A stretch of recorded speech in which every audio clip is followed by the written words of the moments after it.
Fellow PMs, I encourage you to think of your project as building a skyscraper. If you have weak foundations, the skyscraper will fail, as will your project. So in this presentation, I want to focus on what you need to do to achieve solid foundations for your project with 10 steps. Find your project owner and agree the governance structure. Recite the poem 6 Honest Serving Men. Agree what is to be achieved.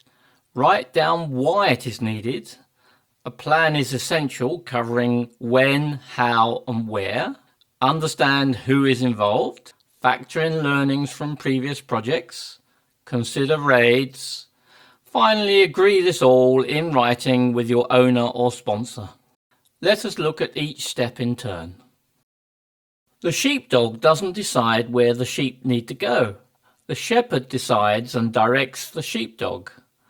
So you need to find the project owner, better known as the sponsor, to give you direction.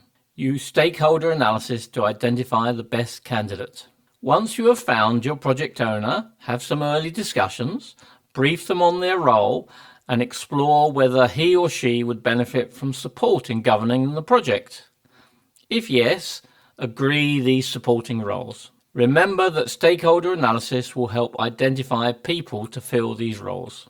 Now, recite the poem 6 Honest Serving Men, as it will remind you what to do next. I keep 6 honest serving men, they taught me all I knew. Their names are what and why and when and how and where and who. I send them over land and sea, I send them east and west, but after they have worked for me, I give them all a rest. Agree what the project should achieve with your owner in writing. Things to include are objective, desired outcomes, scope, any mandated approach, constraints, and some definition of quality for the final deliverables.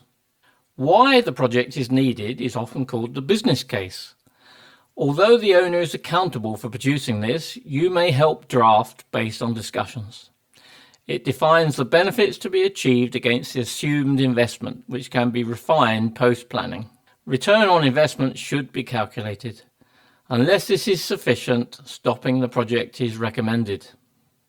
Remember the proverb, if you fail to plan, you are planning to fail. I believe the best approach to planning is to consider deliverables or products before tasks. Good estimating always goes hand in hand with planning. Try and estimate in different ways if you can. And if you need to make assumptions, make sure you write them down. Make sure the who is understood and defined. This includes the people and non-human resources needed to deliver the project, organisation of the project team, and involvement or management of wider stakeholders. Remember the proverb, those who cannot remember the past are condemned to repeat it. So when undertaking planning, look for what can be learnt from previous projects.